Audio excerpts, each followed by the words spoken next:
Nešto najbliže vremeplovu u Puli je zasigurno utvrda Kaštel. Ovo je najstarija utvrda u gradu. Građena je za vrijeme Venecije od 1630. do 33. prema nacrtu francuskog inženjera Antoana de Villa. Gradilo ju je čak 188 ljudi uz pomoć više od 20 pari volova.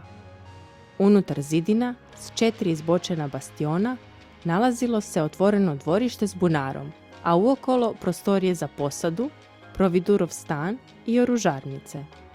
Utvrda je ostala nedovršena i napuštena 1701. godine. U razdoblju austrijske uprave od 1814. nadalje preuređuje se, proširuje i postavlja se podizni most na ulazu. Godine 1869.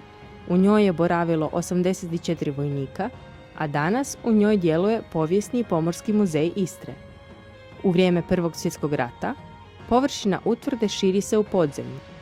Izgrađen je tunel u dužini od oko 100 metara, u kojem su se nalazili pričuvni zatvor, spremišta i kuhinja. Ovaj prostor danas je dizalom spojen s tunelom Zerostrasse, odvojenim tunelskim sustavom za zaštitu od zračnih napada, građenim između dva svjetska rata. Posjetite nas, jer najljepši zalazak sunca i panoramski pogled uvijek su bili s Kaštela.